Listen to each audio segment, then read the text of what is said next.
शिक्षिका ने बालिकाओं से पूछा, भारत की महारानी कौन है? उत्तर मिला, रानी विक्टोरिया। शिक्षिका उत्तर सुनकर अत्यंत क्रोधित हो गईं। उन्होंने बालिकाओं को समझाया कि भारत की महारानी तो माता सीता ही हैं। सीता और सावित्री ही भारतीय नारी का आदर्श होनी चाहिए। भारतीय संस्कृति को इतनी गहराई से समझने वाली यह शिक्षिका कौन थी? यह जानने से पूर्व स्वामी विवेकानंद के लंदन प्रवास का एक प्रसंग बताते हैं। वर्ष 1895 में स्वामी जी के लंदन प्रवास काल में उनकी भेंट मार्गरेट एलिजाबेथ नोबेल से हुई। मार्गरेट एलिजाबेथ भरपूर ऊर्जा से ओतप्रोत थीं और वे महिलाओं की शिक्षा को लेकर विशेष योजना पर काम कर रही थीं। जब स्वामी जी ने उनकी इस योजना के बारे में सुना तो वे अत्यंत उत्साहित हो गए। वहीं मार्गरेट एलिजाबेथ पर भी स्वामी जी का अद्भुत प्रभाव पड़ा। स्वामी विवेकानंद चाहते थे कि भारत की महिलाएं शिक्षित और आत्मविश्वासी बनें, क्योंकि जब तक नींव मजबूत नहीं होगी, देश मजबूत नहीं बन सकता। मार्गरेट एलिजाबेथ ने स्वामी जी के व्यक्तित्व में भारतीय संस्कृति के दर्शन किए, जिसने उन्हें इस प्रकार प्रभावित किया कि भेंट के 3 वर्ष बाद सब कुछ त्याग कर 1898 में वे भारत चली आईं।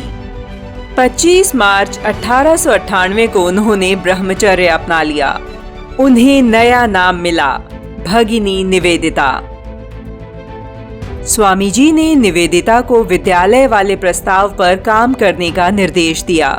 उन्होंने कहा, मेरा दृढ़ विश्वास है कि भारत के कार्य में तुम्हारा बड़ा भारी भविष्य है। विद्यालय के प्रस्ताव पर कोलकाता में बलराम बोस के घर पर बैठक का आयोजन किया गया।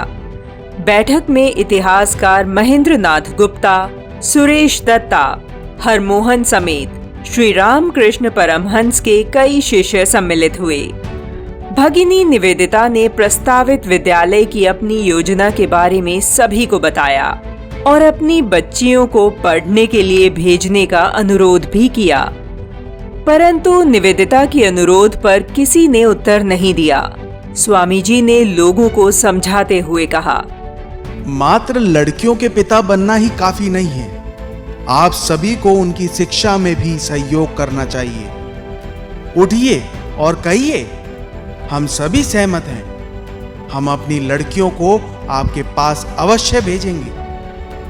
13 नवंबर 1898 को कोलकाता के बाग बाजार में कन्या विद्यालय का आरंभ हुआ। विद्यालय का उद्घाटन श्री रामकृष्ण परमहंस की पत्नी शारदा देवी ने किया। भगिनी निवेदिता के विद्यालय में विधवाओं और महिलाओं को भी शिक्षा दी जाती थी। पाठ्यक्रम में अक्षर ज्ञान के साथ साथ सिलाई, स्वच्छता और नर्सिंग भी सिखाई जाती। विद्यालय का खर्च निकालने के लिए भगिनी निवेदिता व्याख्यान देती और लेखन कार्य करती। वे प्रत्येक महिला को मां सीता जैसी ज्ञानवान, धैर्यवान और आदर्श बनाना चाहती थीं।